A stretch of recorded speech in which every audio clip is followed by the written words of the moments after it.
Welcome to No Broken Legs. It is a snowy Monday afternoon in Cleveland, and joining me on the phone to talk about a wild weekend of NFL playoff football is Jimmy Champ. Jimmy, the Saturday games could have delivered better, but the Sunday games definitely made up for it. Oh yeah, absolutely. I think, man, what a great 4 games. All 4 games had little internal battles going on. A lot of guys doing great things, a lot of guys doing dumb things, and it resulted in one of the better weekends of playoff football probably ever. Yeah, and let's just start with the game that ended last night around 9:30, 10 o'clock was Kansas City Buffalo. I guess if you're kicking off to the Kansas City Chiefs and there's 13 seconds left, you have not done the job that you need to do. Yeah. I don't really know what else to say. It was one pass to Tyreek Hill, one pass to Travis Kelce, kick a field goal, let's go to overtime. That game was amazing. There were 24 points scored in the final 2 minutes of the game, which is just amazing. The Buffalo Bills scored 2 game-leading touchdowns in the final 2 minutes of the fourth quarter and lost. That is a statistic we normally hear related to Browns teams. So congratulations, Buffalo.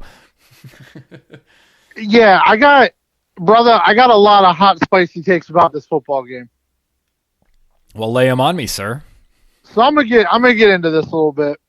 If you were watching this game live and you were on Facebook and you were on Twitter, at multiple points in this game, you would have thought the Buffalo Bills were up 4 touchdowns with the way Josh Allen was being talked about. Patrick Mahomes outplayed Josh Allen in every single way, had more passing yards. They accumulated the same amount of touchdowns. Patrick Mahomes had more rushing yards than Josh Allen did in this football game. Josh Allen by one, but it's still, if it's 1, it's 100, bro. And Josh Allen, last week we heard the thing, the first team ever to play a game without having to kick. Well, you knew you had to go for it on 4th downs because you knew field goals weren't going to be good enough. So those 3 drives you had to punt weren't good enough. My biggest problem with this football game is if you tuned in and watched this football game, you would have thought these were the number 1 and number 2 offenses in the NFL.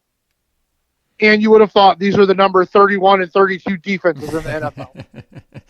Well, the defenses held up okay. I mean, they went into halftime 14-14, but you could tell that the defenses were really wearing down as that game went on. No, I get wearing down. I get that. But the defense the Buffalo Bills played on the last possession and regular time, and the defense the Buffalo Bills played in overtime showed me they got tight. They weren't ready for the moment. And Sean McDermott is not in the class of somebody like Andy Reid. Plain and simple. Well, I would also, a lot of what we've said about the Browns is that they need to learn how to win. We could say that same thing about the Buffalo Bills. They only beat Kansas City in a regular season game when Kansas City was playing their worst football, and Buffalo seemed to really be up for that game. Now, they were really up for this game, and they played about as well as they could play. I just, our buddy Luke has been bashing the defenses as well, and I just, when you get 2 quarterbacks like those 2 guys were yesterday, and they're just playing their best ball, and they've got the weapons around them like they do, just good luck, NFL defenses. Seriously, good fucking luck. Yeah, but here's the thing, right? So the Chiefs, now, I'm sure we'll get into this either today or next week. When the Chiefs play the Bengals in Arrowhead in the playoffs, it's going to be officiated much differently than it was in Cincinnati at the end of the season. But the way Jamar Chase torched the Chiefs made a decision. If the Buffalo Bills are going to beat us, it's not going to be because Stephon Diggs goes off like Jamar Chase did. Yeah, and I think, but I think that's a regular season playoff difference. They're going to double Chase, but fuck, man, I don't know if doubling Chase matters because they fucking doubled Chase all day Saturday and it didn't fucking matter. Or the Titans did. It mattered. He had he had 100 yards, but they were on 5 catches, 72 of the yards came on 1 catch. But my problem is, the Chiefs said, Stephon Diggs is not going to beat us in this football game. If some fucking guy named Gabe Davis catches 4 touchdowns, then we'll deal with it. And that's what happened. And at every key moment in that football game last night, Tyreek Hill and Travis Kelce had 5 yards of cushion to work with. And that's unacceptable. You are the number 1 defense in the NFL. That's unacceptable. It's 100% unacceptable. There's no explanation for it because you have 2 all-pro safeties. You have 2 all-pro safeties. If they can't keep Tyreek Hill from going over the top of them, then they don't both deserve to be all-pros. You have 2 all-pro safeties. Patrick Mahomes was not trying to throw the ball downfield at all. He was perfectly fine, dinking and dunking all day, taking what you gave him. He wasn't going to make the mistake, and you continued to give them cushion. You did not try to press them at all. He wasn't going to throw into the coverage. And in those 2 situations, you were like, it'll be fine. Let's give Tyreek Hill 10 yards of cushion. That's worked very well for all teams in the NFL. What happened at the end of the game where they just had the 2 plays that marched down the field? I don't know. It looked like I don't know. What do you do when it's 13 seconds? Like I think it's really easy for people to say go play defense when you're not in that moment on the field. I don't know what to say. Like, those guys were great. The offenses were great yesterday. Sometimes the offenses win. Like, sometimes that's just what happens. Like, that reminded me a lot of a basketball game where 2 guys are just going at it head to head and they're just saying, you can't stop me. And like, I'm just going to go do my thing. And it's just who's going to get the ball last. And that's how this game ended. Kansas City had the ball last and they won the game. If Buffalo would have had the ball last, they would have won the game. But they left 13 seconds on the clock, and that's apparently too much. Yeah, absolutely. Like, I agree with you, but I can't get past not pressing or bumping Tyreek Hill or Travis Kelce off the line on those 2 plays. I can't. Like, you want to give them a pass on it and say it was just great offense, that's fine. It was horrible defense. It was a horrible kicking decision to not try to run a couple seconds off the clock with a squib kick. That was a horrible decision. I actually kind of disagree. Like the squib kick thing, everybody's like, oh, if you just squib kick it, then the game's over. And it's like, well, that's not entirely true. You know, what if you squib kick it out of bounds and you put him at the 40? What if you just squib kick it and one of the players gets the ball at the 35 and just kneels it? Now no time's gone off the clock and you gave him a free 10 yards. Like, these are nitpicking decisions that we can make about whether or not they won this game. I mean, I like that you're bringing this up, and I do see some people bringing it up, but most of the talk has been dominated by the overtime rules, and I'm going to say the same thing to Buffalo fans about the overtime rules that I've been saying to Browns fans about the refs. If you want to win a football game and you don't put it in the hands of a coin flip or the refs, like win the game in regular time, you had the opportunity and you didn't do it. And by the way, Buffalo voted against changing this rule 3 years ago when Kansas City and New England were in this same situation. So yeah. I don't understand what we're doing talking about the OT rules when Buffalo had plenty of chances to win this game and just didn't come through. They didn't lose because of the OT rules. They lose because they lost. They just didn't play good enough to beat that amazing Kansas City team. Right. And I think you're dismissing that they would have had a much better chance to win had they press coverage Tyreek Hill or Travis Kelce with 13 seconds on the clock. But let's not pretend that press covering those guys is a fucking panacea. Like, those guys blow by press coverages all the time and get big plays. I just feel like when Kansas City's offense is rolling like they were yesterday and Buffalo's offense is rolling like they were yesterday, you may as well be playing LeBron James from like 2012 to 2018, where it's just he's going to be great and there's nothing you can do about it. Yeah, but I think that's where it comes down to. Like, you saw the Buffalo Bills sideline after Josh Allen's touchdown. Oh yeah, they were already patting themselves on the back for going to the AFC Championship game, and I don't think they had the level of intensity that they needed. And exactly. we can put some of that on the coaches, but like, these are players, man. They got to know there's 13 seconds left. Coaches drill that into guys' heads. They've been drilling that into their heads since they played Pee Wee. Yeah, I agree with you. I just think it's so weird to me because it's been, we both enjoy at times watching First Things First. We enjoy listening to Nick Wright.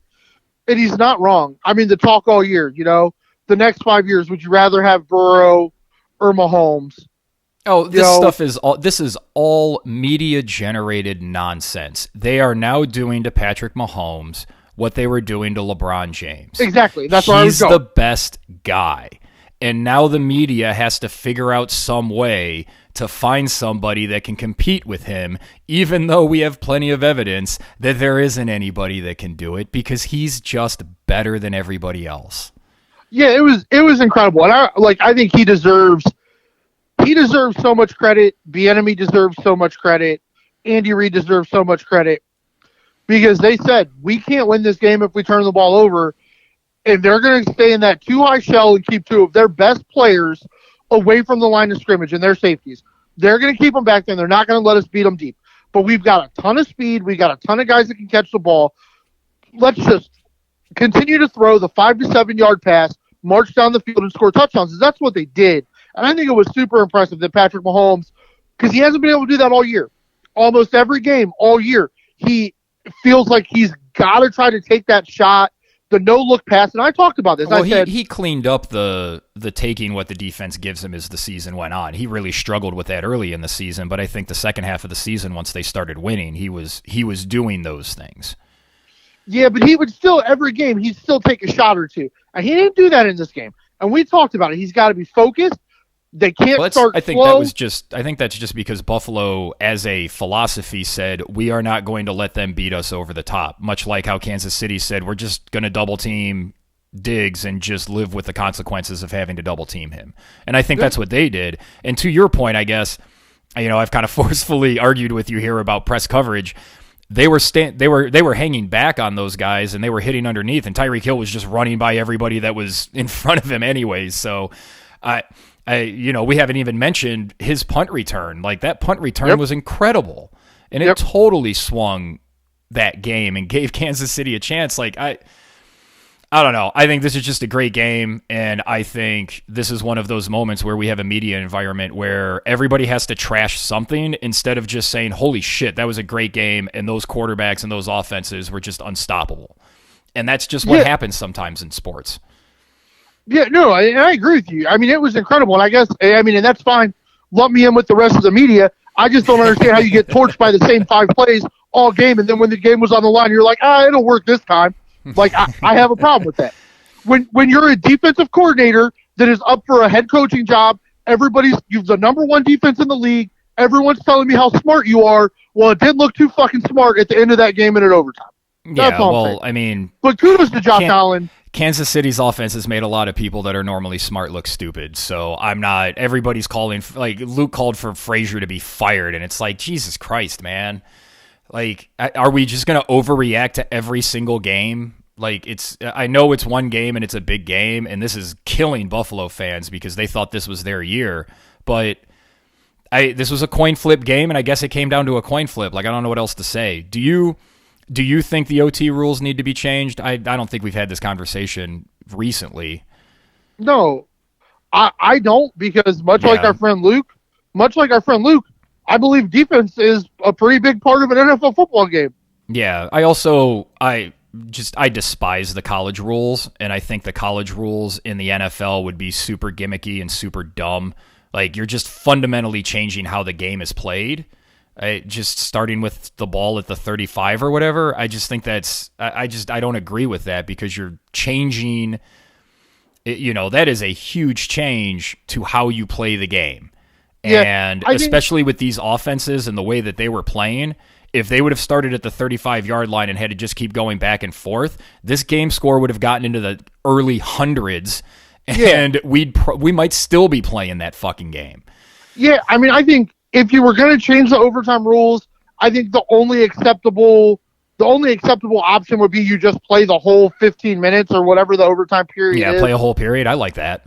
But how safe is that? You know what I mean? Like, but I think that would be the only acceptable. Can we not pretend the NFL really cares about player safety? I mean, all right. They just added a 17th game, and they're trying to add an 18th game, and they just added 2 more playoff games.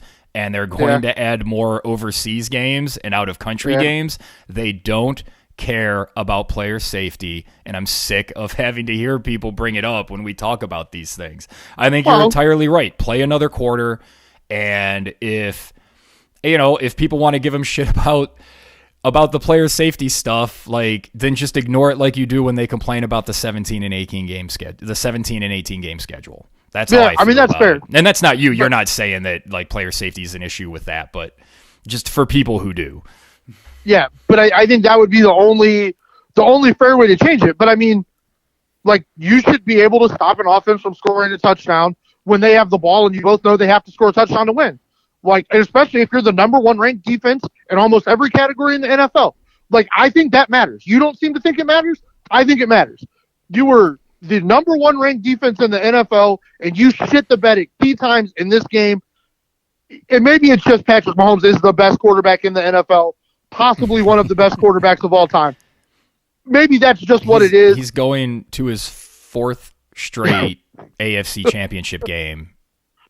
Like, he's never not played a season except, his rookie year where he played one game and wasn't the starter by design. So when he's actually been in the lineup and played, he's made the AFC championship game every single year. And even if he loses, he will have gone to 2 Super Bowls in his first 4 full seasons, which is bonkers. Yeah, it's incredible. And it was incredible to watch. It just, like, it was weird. And to a point, like, it kind of reminded me of, like, some of the Peyton-Tom matchups where Peyton was always cerebral and cool, and Tom would get some attitude and some energy because Josh Allen was so fired up, and Patrick Mahomes looked like it was a, like, summer practice game. Like, yeah, that's just body language stuff. Guys react differently in the big moments. Like, you've seen me in bowling. Like, I get super unemotional because I have to keep my emotions in check in those moments. Maybe that's how Patrick is, and maybe that's the lesson Josh Allen needs to learn, and the Buffalo needs to learn, that they need to not have those wild swings, which is indicative of Josh Allen. His numbers tend to go up and down, although he played 2 fucking fantastic games the last 2 weeks. So yeah, no, you have to give him credit to Brian Dable. I mean, when you realized that Stephon Diggs was going to be taken away, you kept getting routes drawn up where Gabriel Davis would be on cornerbacks that couldn't seem to cover him, and he would be wide open. Josh Allen hit the throws. Something we talked about. I guess it doesn't really matter for this game. I do think they have to get away from all of the designed Josh Allen quarterback runs. Yeah, they need to find a running back that can actually run. But I still think that their problem is Brian Dable. Like, we saw it here in Cleveland. He just doesn't seem to understand how to effectively run the football. And I don't want to spend all day talking about this one game. I think we've gone on long enough. Everybody knows this game was amazing. What was really amazing to me was that this game was better than the game that preceded it. That was, you want to talk about fucking bonkers. I joked that Tom Brady had like an infinite monkey paw on the sidelines because random fumbles were happening. And Jimmy, I can't remember the last time I saw a 47-yard field goal come up short in normal conditions. Like, that just fucking blew my mind. It was so wild. And I'm sitting there watching the game and I'm like, he missed a 47-yarder short, so they've got to get down to, like, the 20. They can't get down to the 20. Of course you can if you throw the ball to Cooper Kupp. Yeah, and you want to talk about a blown coverage, man. Well, and they did it a couple. It's just like, how are you just gonna let I don't understand why Tampa Bay didn't do to Cooper Kupp what we saw Kansas City do to Diggs. Like, Cooper, like, you just double him. Like, you just do that. Like, that's just what you do. You cannot. How is Tampa Bay going to lose this game and let Cooper Kupp go for 9 catches for 183 yards? Like, you just can't let that happen. I agree. Can we talk a little X's and O's about the last 2 offensive plays for the Rams? Sure. So, just the second to last play, Cooper Kupp just ran an absolutely amazing route, and it was hard to see on the film. Please, when the All-22 gets up, everybody go watch the play because Cooper Kupp just broke this guy's ankles. But on the last play, so I've watched some interviews, watched the play again. Tampa Bay lost their minds. They were actually running a zero blitz on the play. One of the linebackers decided to not blitz or didn't get the call or anything. The cornerback that was in the slot just pulled up, could have hit Stafford, pulled up, didn't hit him. Cooper Kupp was just trying to clear out the middle of the field. That's all Cooper Kupp was doing. Cooper Kupp was just clearing out the middle of the field for Van Jefferson and Tyler Higbee. And then Antoine Winfield finally realized, shit, Stafford still got the ball. And he tried to turn around and catch him. Kudos to him for getting the tackle. But I was incredible. It was an incredible play. It was an incredible 2 throws by Matt Stafford. It was an incredible catch by Cooper Kupp. And that's why he went out and got Matt Stafford. No way in hell Jared Goff can make those 2 throws. It's not going to happen. Matt Stafford played a clean, really, really good football game. The passes were on the money all day. He sailed like one ball bat into the end zone. That was pretty much it. Matt Stafford did exactly what I told everybody Matt Stafford was going to do. It was going to take cool-ass Matt Stafford to possibly send Tom Brady into retirement. I don't think he's actually going to retire, but there's talk about it either. Yeah, I don't think he is. But, and there's talk about there's talk about Harbaugh leaving Michigan every year too and coming to the NFL. So remember, media environment is all about speculation. So they have to play that up so they can get clicks. Well, yeah, absolutely. I mean, you said it with Stafford. He went for 366 and 2 touchdowns. He averaged 10 a pass. He was just great. And every time I thought he might fold, he didn't. Now his teammates let him down. Kupp had the fumble and Akers had 2. Or no, Akers had a fumble, and then I don't know what the fuck happened on that snap. But that was during that stretch where Tampa Bay just came roaring back because the Rams just kept giving him opportunities. And it kind of reminded me of the way that game sort of played out at the end reminded me of how we bowled on Thursday night, where we had the last game won, and then like the 3 of us at the bottom of the lineup all opened in the 10th frame, and we just barely won. It was like, oh, shit. Yeah. But no, I think the way the Rams kind of mini-collapsed there, but then kept themselves upright and came back and won the game, that's the sort of win that you look at with Super Bowl teams. And we saw that, like Baltimore had the win when Joe Flacco got hot, where they threw it past, I think it was Denver, where all they could do was throw it down the field, and Denver didn't have like 5 guys deep. Yep. And it just reminded me of one of those types of games where this team really has the look. I mean, they really do. They look really hungry. That defense is playing phenomenal football right now. Von Miller and Aaron Donald together, just on that line next to each other, just cause problems every single game. Yep. They just look every bit ready to take on San Francisco again and get revenge for that end-of-season loss. Yeah, absolutely. I mean, I think it's going to be a great game. I think the difference will be the Rams will force more mistakes than the Packers were able to, and they will capitalize on them. I truthfully believe that. But, I've been talking about it. You've been watching it. Schematically, I something I wondered about. What were they going to do with Jalen Ramsey? Do you lock him on Mike Evans, or do you continue to play him in the slot where they like to play him? They decided to lock him on Mike Evans. He did an amazing job, but kudos to that throw Brady threw to Mike Evans to get it real close. That was a hell of a throw. Mike Evans absolutely burnt Jalen Ramsey. It was a great play. But when you put Aaron Donald and Von Miller next to each other against a healthy offensive line, it's a problem. When you do it against that broken offensive line that the Tampa Bay Buccaneers played with, it's unstoppable. It's just absolutely unstoppable. When I saw Wirfs limping around a little bit there before halftime, I was like, oh man, that is not something Tampa Bay fans are going to want to see. Yep. That was pretty crazy. And then we mentioned the 49ers earlier. They get, I guess we'll call it an ugly win against the Packers.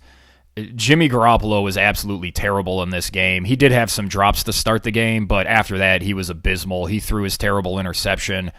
But Jimmy, man, their special teams unit came through. I'm sure Aaron Rodgers is mad at his special teams unit, but Aaron Rodgers should also be looking into the mirror because he missed a lot of throws in this game. Yeah, I don't know. I mean, breaking this game down is tough. Jimmy Garoppolo made mistake after mistake, but on the last drive, he threw 2 good passes and then smartly gave the ball to Deebo Samuel on 3rd and 7. Well, I don't think he gave the ball to Deebo Samuel. I think it was very obvious that Kyle Shanahan did not want him throwing any passes. No, and it worked. I have a hard time remembering, short of the Bears double doink, I have a hard time in recent memory remembering a game where a team's special teams unit actually cost them a big win like that. blocked field goals happen. They don't normally happen with an unblocked guy running right up the middle. Yeah, that was that took 3 points off the board because you figure Crosby probably makes that. I mean, it looked like it was straight off his foot, but I mean, who knows? It got blocked so quickly. The blocked punt. I mean, that's how are you going to you don't give up an offensive touchdown and you lose? Yeah, and it was. We came in here worrying about. Everybody talked about how it was the Green Bay defense that was going to struggle, and they played great. Yeah, I'm stunned. I'm stunned this happened. Aaron Rodgers missed open throw after open throw. He had some drops early. It was a horrible fumble by Mercedes Lewis. That may have been. Yeah, that was a really. But here's another thing, though. He completed 20 passes. 18 of those were to Aaron Jones and Devontae Adams. He completed 1 6-yard pass to Allen Lazard, and he completed 1 pass to Mercedes Lewis that turned into the fumble. Yeah. They did not get anybody else involved in this game. Matt Fox and I both thought Randall Cobb would be a security blanket and make a couple of nice underneath catches, but I think it was Nick Wright who showed the replay where Rodgers took the deep shot to Devontae Adams in the middle of the field late in the game, and you see I think it was Randall Cobb was running underneath. It might have been Lazard, but one of them. It was Lazard. They're just running underneath like 15 yards down the field, and it's like that's the pass you have to complete there, and to see a player like Aaron Rodgers not completing that, I mean, that would have been a 15-yard completion with another 5-10 yards on top after the catch. I don't know, man. The entire defense was running the other way. That shit might have been a touchdown. I mean, that wouldn't have been crazy. Like, he only had to make a couple, 3 guys miss, and 2 of them were covering Adams in the middle of the field. It was for all the bluster that Aaron Rodgers had, and for all of his bullshit regarding around vaccinations. This was a really embarrassing loss. Yeah, I mean, I agree. I mean, the first drive looked so good. But there were multiple drives in the game where Aaron Rodgers, to me, looked like he didn't care. And I hate to say that about a professional athlete because every professional athlete cares. I know they do. But to me, it just looked like there were drives where he looked disinterested with taking a hit or disinterested with keeping a play open, and he just flung balls out of bounds. Their run game looked like Kevin Stefanski was calling it. Like everybody on the 49ers he field. Got sacked 5 times. Yeah, it looked different, but in the second half, the offensive coordinators had wide receivers wide open all over the field, and Aaron Rodgers refused to throw him the ball, and that's on him. Yeah, that was I don't know. There was just something weird going on in that game. I don't know. This is now twice that Aaron Rodgers has lost single-digit football games in Lambeau Field. Yep. Just very, very odd. And then, Jimmy, that Tennessee-Cincinnati game went exactly as we had predicted it would. Cincinnati came out. They looked pretty good. They got the 2 field goals early. And then as the game kept going, you could tell that Tennessee just had to keep leaning on Cincinnati to get them tired, and that bye week was really playing into it. But every time they did that, Ryan Tannehill would find a way to fuck it up. That was if they would have just handed the ball off another 20 times, and at the beginning of that game, it felt a little bit like Kevin Stefanski was calling plays for Tennessee, and it's just like, why are you throwing? Just run the ball. Why did Dante Foreman bust out a 45-yard run and then not touch the ball again for a quarter and a half? Why? And we were texting about it. They were running the ball effectively, moving the ball down the field. They got Cincinnati, had to come up to the line of scrimmage to deal with the run game, and then they decide to mix in a pass, and the pass they decide to mix in is a screen instead of something downfield with A.J. Brown, which was effective all day. I just didn't understand the play calling from Tennessee's side of the ball. It didn't make much sense to me. That game was there for them to win. Cincinnati, I mean, what are you going to say? Joe Burrow was great. Jamar Chase was great. Higgins and Uzma were great. But Tennessee, still, they only gave them 19 points, and it felt like Tennessee left at least 2 touchdowns on the field. So Tennessee has a very, very good defense. Their front four is very good. Now, I get criticized in my life about this a lot. They showed it. So I get criticized a lot that I don't give enough credit to things that are great. I disagree with you. I don't think Cincinnati's offense looked great. They looked better than I thought they would look, but you can't score one offensive touchdown and tell me their offense looked great. Well, I guess I should say outside of the sacks, their offense looked great because that's what caused them to kick field goals. They had, 4 drives that should have resulted in at least possible touchdown attempts. One of them, the sack knocked them out of field goal range. Yeah. Like, it was funny. That game somehow simultaneously proved that they did the right thing and the wrong thing by drafting Jamar Chase. Yeah, that's an interesting thing you bring up because I don't think you can find another Jamar Chase. They can go find other offensive linemen this offseason to help protect Joe Burrow, but if they do anything but go after offensive linemen, I don't know what they're doing. Like, they have to improve their offensive line because you can't have your quarterback getting sacked 9 times in a playoff game. Like, that is, you're not beating Kansas City if Joe Burrow gets sacked 9 times. Like, that's not happening. No. So before I go in on him like I've been going in on him all year, I want to give Ryan Tannehill credit for the touchdown throw to A.J. Brown. Yeah, he threw a couple nice deep passes to A.J. Brown. There were a ton of great passes this weekend, and that might have been the best thrown ball of all of them. Like, to drop that into his one arm like that, it was an incredible pass. And the catch was amazing. That was just amazing. So, but I think for Tennessee, I think this came down to a couple things. One, which you already hit on. One was the play calling. Derrick Henry didn't look all the way back. Foreman looked like he was chomping at the bit to get more carries, and you just wouldn't keep feeding him, which was weird to me. So the play calling was one thing. Now, I hear a lot of people, and you've said it as well, that you think some NFL teams look to want to hire a defensive coach and then hire a good offensive coordinator to run the offense. Your defensive head coach hires a defensive coordinator, makes it easier on the defensive head coach to take care of everything else, which may very well be true. So I have no idea how much input Mike Vrabel actually has on the offensive game plan. But whoever told Ryan Tannehill that was actually a read option on third down and he wasn't supposed to give that ball to Derrick Henry should be fired. Yeah, that was so weird. Why is Ryan Tannehill keeping it himself? Like, in his headset, someone had to say to him, unless every defensive lineman breaks to the inside of the line, you put this ball in Derrick Henry's stomach and you let him try to get the yard. You didn't do that. And then on fourth down, you put Derrick Henry like 5 yards deep in the backfield. And you run a slow developing play on like 4th and 2. Those were 2 of the worst play calls that I'd seen. And I thought there's no way they could do anything dumber than this. Then they get the ball back.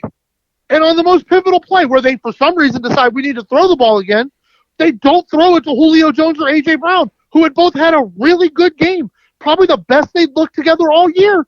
You tried to throw it somewhere else. What are you doing? Well, here's another one.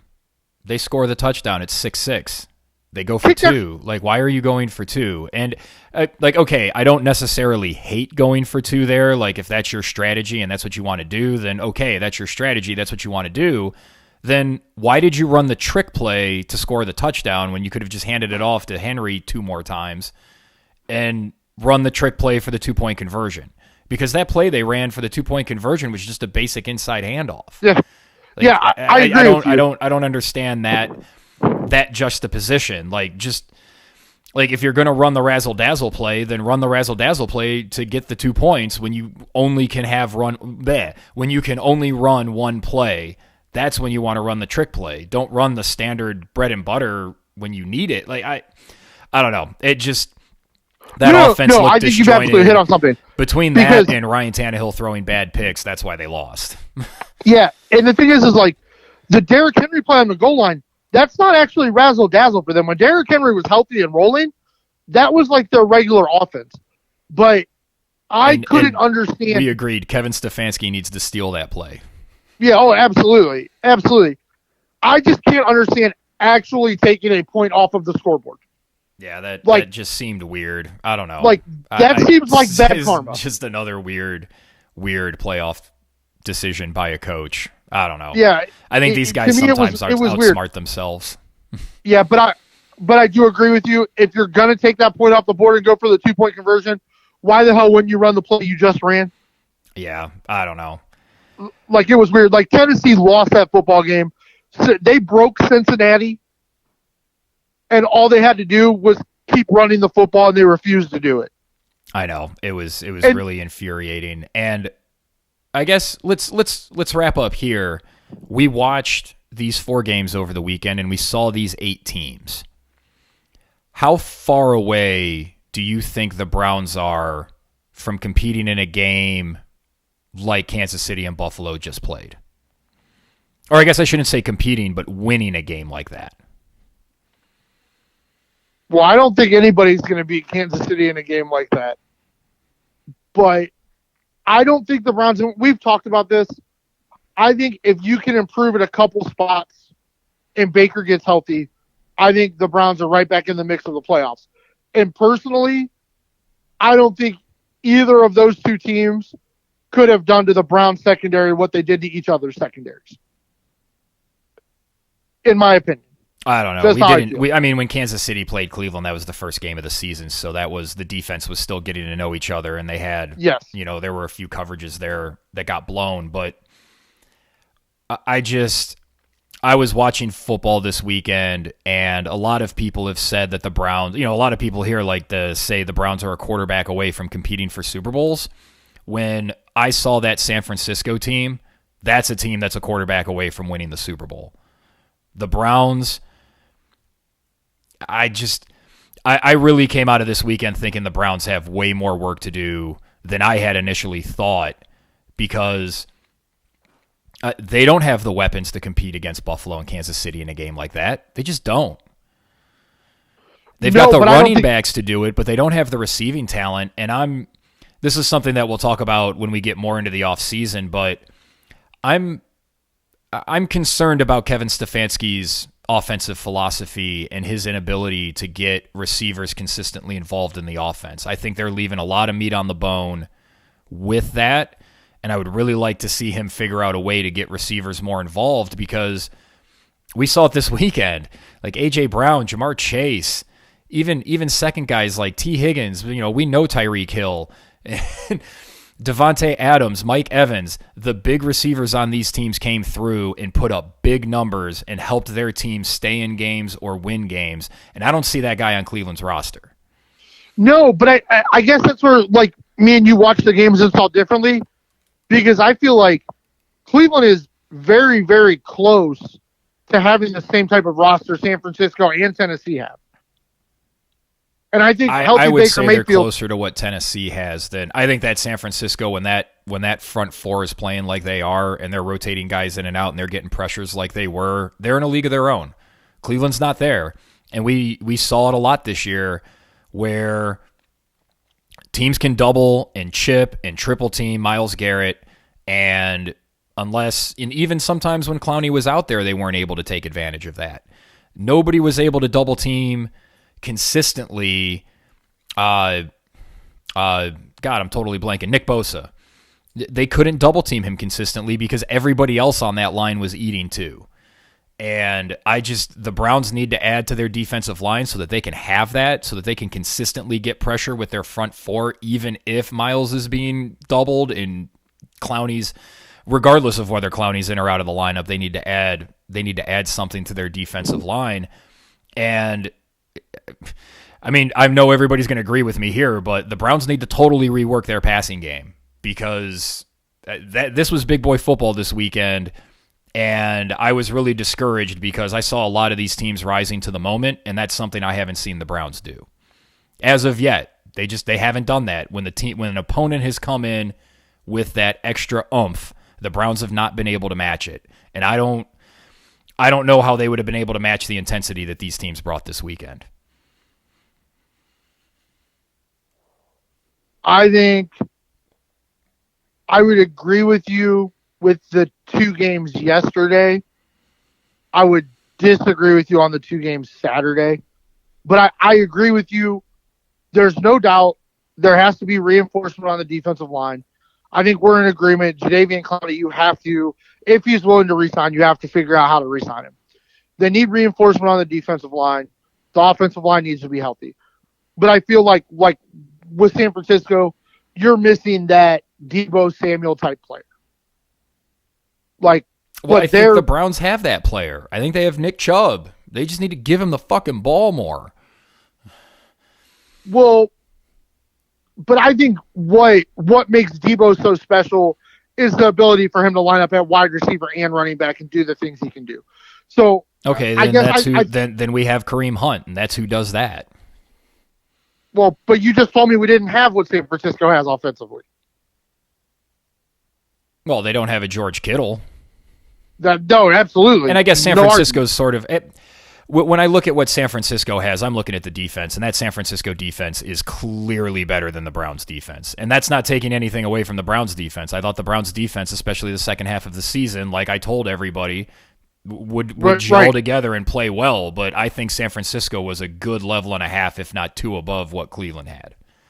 Yeah, I mean, but I think there are a couple strategic moves you can get to get there right now. And then offensively, but they're going to have to go find those guys, and they're not going to be alone. And I don't know if these teams are going to be standing pat because the arms race at the top. If Kansas City comes back and wins the Super Bowl this year, regardless of who they play from the NFC, like those teams are going to just tool up again. Like you think the Rams are just like the Rams are going all in, like they're going to go all in again. Yeah, but at some point, while you can go to a point over it, at some point the salary cap does play a role in that. Another thing I wanted to talk about is a lot of Cleveland fans say we have to move on from Baker Mayfield to compete with the Patrick Mahomes, Josh Allen, Justin Herbert, Joe Burrow, all these young quarterbacks in the AFC. I don't think that's possible. Like, I don't think they can do it. Like, I don't think there's better guys out there. Like, I think unless the Browns get extraordinarily lucky, I'm not even sure they're going to have the opportunity to even get a player like that over the next 5 years. No, but the thing is, those fans can say what they want. If Ryan Tannehill was a little bit better, Joe Burrow would not be playing next week. Like, there are ways, what New England did for years because of quarterbacks like Peyton Manning. Yeah. The way you minimize those great quarterbacks is by building a great defense, a great run game, and a sound special teams unit, which the Browns don't have right now. To me, that's a big concern too. To me, what I was thinking this weekend, and it sounds like you'll probably agree with this statement, is the Browns should be looking at San Francisco as a model. That should be the template they follow. Yeah, I think San Francisco and Tennessee. I think both of those teams are what Cleveland needs to try to be. And I think healthy Baker Mayfield can be an absolutely exceptional game manager who can make plays at times. Like, we've seen him do it, not consistently yet. Yeah, but Stefanski has to run the offense like that. They can't be rolling into the second quarter of games with 18 pass attempts and 7 rushes. Like, they just can't do that. That's not how they're going to win. Are you feeling like you're getting ready to move on from Stefanski? No. I feel the same way about Stefanski that I do about Baker. Let's come back next year and see what they look like next year. And if Baker looks bad again, then you move off of him. If Stefanski's going to come out, and if I'm texting you through the first 6-7 weeks of the season next year going, why are they throwing 18 passes and only running the ball 7 times in the middle of every second quarter? Then I'm going to start calling for Stefanski to either be fired or get somebody in there who can call plays to run the offense for how the team's built. Because he spent the second half of the season running their offense like they had Patrick Mahomes back there. And we like Baker Mayfield. We think he can be a good quarterback when healthy. He ain't Patrick Mahomes. He shouldn't be throwing the ball 40 times a game. No, and I completely. So I think we're thinking the same thing. Like, Stefanski has to be better. Baker's got to get healthy. But I don't think, there's not some quarterback out there that you can go get to just compete with these young quarterbacks in the AFC. But No, there are you're going to plenty have of to improve the rest of your roster because I think that's right. where pretty much everybody is. Like that's like Denver can talk about going and getting Aaron Rodgers, but I don't know if that's going to be enough.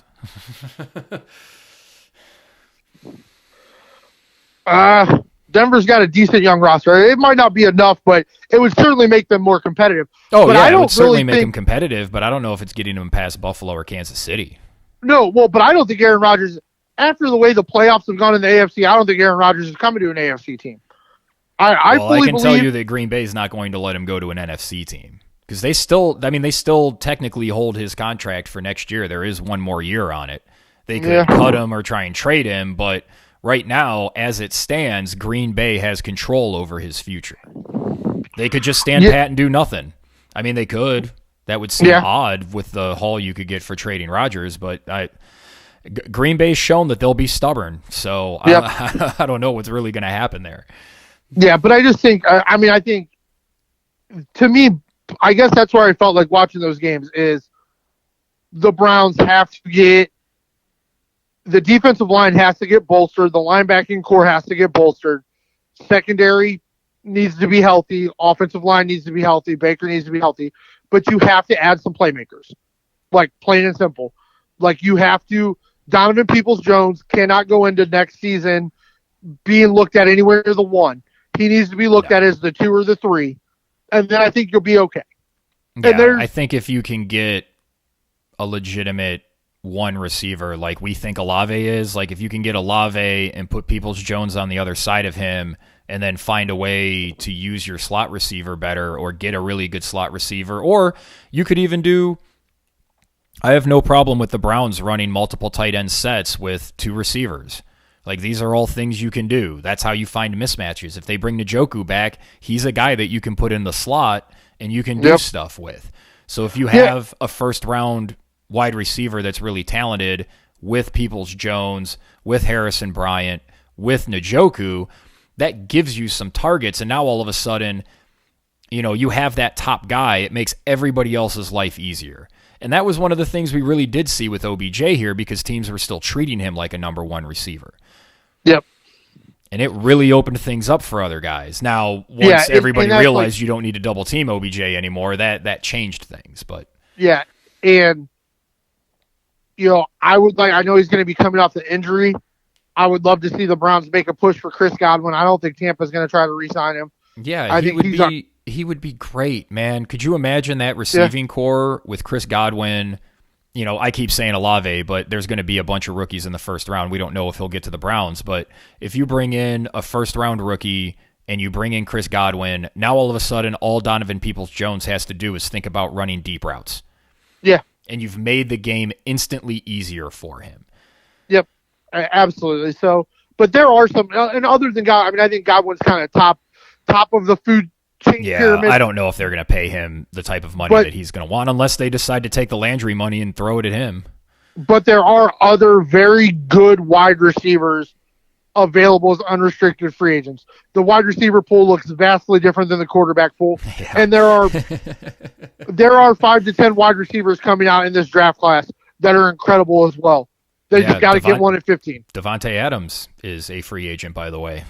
Well, yeah, I think it's going to be interesting to see what happens. I think he winds up wherever Rodgers ends up. If Green Bay holds on to Rodgers, they re-sign him. If they move off of Rodgers, I think Adams goes wherever Rodgers goes. Well, would be really interesting because those 2 guys are going to come with a huge cap number. So whoever, if a team ends up getting both of them, they're going to have to do some work. Yeah, but they're just in a rough spot in Green Bay, even if Rodgers wants to stay and just make his money, because I don't see Rodgers doing what a lot of the other great quarterbacks do. I don't see Rodgers restructuring and pushing money later. I think Rodgers wants all his money right now, and that's going to pretty much make it impossible for them to sign Devontae Adams. He's not going to work with them. He's already last offseason proves that he's not going to work with that front office to help them in any way. Right. And watch, who knows? We could, 2 months from now, Green Bay could have fired their GM and brought another GM that Aaron likes and re-signed Aaron Rodgers to another extension for a couple of years. Who knows? Yeah. I don't think that's going to happen, but I just don't know how if you're Green Bay, you move off of Aaron Rodgers with, this weekend notwithstanding, how well he's been playing overall. I mean, he's going to be the MVP of the league probably. And him and Brady both got trounced, which is just a testament to my ability to not make good picks this year. I mean, I brought down two of the best in one weekend. But Brady played significantly better against a really good defense than Aaron Rodgers did. Rodgers played against a really good defense, but there were throws out there that he just dirted some throws. That was weird. That game reminded me a lot of how Mahomes was playing the first half of the season, where there were just some throws that he would make where you'd go, whoa, like what is? But what I is do that? think, I do believe we're going to continue because there are a lot of really good teams in the AFC, a lot of good young quarterback talent. Just a great stat for how much better the AFC was than the NFC. The AFC had 2 more wins than the NFC overall, but the Jets, the Texans, and who was the third team, Jimmy? Help me. The Jaguars. The Jags. Those 3 teams went 0-15 against the NFC. That means that the rest of the AFC was 17 games over 500 against the rest of the NFC, or the entire NFC, which is pretty astonishing, and I don't see how that's going to be changing anytime soon because the AFC is loaded. Yeah, but then in the NFC, you've got a bunch of good teams that are close to each other. So I think the playoffs are going to continue to be great like this. I just hate the fact that Bills-Chiefs game wasn't to determine who's going to the Super Bowl. I hate that. Yeah, I agree. But that means But that means we have another weekend of football to watch these guys play and see if Kansas City can prove it. Do you think I will be taking Kansas City to beat Cincinnati? Do you think Kansas City has to beat Cincinnati to make the game yesterday really matter? Yes. And here's why. The story of this season, 5 years from now, is going to be whoever won the Super Bowl and how they got there. Right. And everything else will be a footnote. I'm not saying this isn't a big footnote and this isn't one that people are going to remember moving forward, but, this isn't, our intro theme is Craig Elo, and everybody shows that play all the time where Jordan hits the shot over him, but the Bulls lost in the next round. Yep. Like nobody really talks about that part of it, much like how. So I don't know. Maybe it will, because sometimes these moments happen. Like Bill Buckner's error was in Game 6. Boston still had Game 7 to promptly blow the World Series to the Mets. Yeah. So we remember those things. I think this will be remembered as a great playoff game. And if Kansas City ends up winning the Super Bowl, it'll be immortalized, and it'll be a game that comes up. They'll show highlights of this game every year when the Chiefs are in the playoffs, or it'll be referenced when, this is the first time, X, Y, and Z has happened since this ridiculous game that Kansas City and Buffalo played. Now, it's something we've been talking about for a couple weeks now. I've heard some people talking about it this morning, but we were kind of on it a little bit earlier than everybody else. If you were Brian Dable and Eric Bieniemy, you would imagine you could go into any head coaching interview you wanted to and show the highlights of your scoring drives from the playoffs and be offered that job. But wouldn't it probably just be smarter to just stay right where you are? For Dable, probably. But if I'm Eric Bieniemy, I already got my ring. I already got my ring as a coordinator. I want to go. Let me go do it. Let me go do it on my own. But let me go take one of those 32 jobs. Yeah, but if I'm Bieniemy, I'm being picky. Like I'm not chomping at the bit to go. Like the Denver job. Like if I'm Eric Bieniemy, I don't want anything to do with that Denver job, because there are other teams that have better quarterbacks in place that you can go to. Like if I'm Bieniemy, I'm looking at Chicago. Yep. Maybe even Jacksonville. Depends how he feels about Trevor Lawrence. But I would trust his judgment when it comes to quarterbacks over anything either one of us could come up with. So right, fair enough. But again, yeah, if we're talking one of those jobs with a good young quarterback in place, yeah, I think Eric Bieniemy would be foolish to not take that job. But if you're looking at hiring him for a team that doesn't have a quarterback, like Houston, or like the Giants, like that Houston job is night and day. Like, if they're going to stand by Watson, then that job is a lot different than if they're moving on from Watson. It's just a completely different thing, because you're talking about trying to win now as opposed to, oh, we've got all these picks, and you're basically in the situation that Urban Meyer was with Jacksonville last offseason when he came in, and you have all these picks and you can do all this stuff. But we saw Urban Meyer promptly sit on his balls with that. Yeah. I think that's a good place to wrap. What a weekend of football, man. Yeah, I mean it was all 4 games. All 4 games were fun. Plenty to I did argue okay. about. I did okay on the betting side. Hit a couple unders, hit an over. I did not. I pulled the silver sombrero and went 0 for 4 with my picks this weekend. But, basically, the only thing I got right was the over-under for Kansas City and Buffalo, and just take the overs on all the Buffalo Kansas City players. That was about all I got right. Yeah.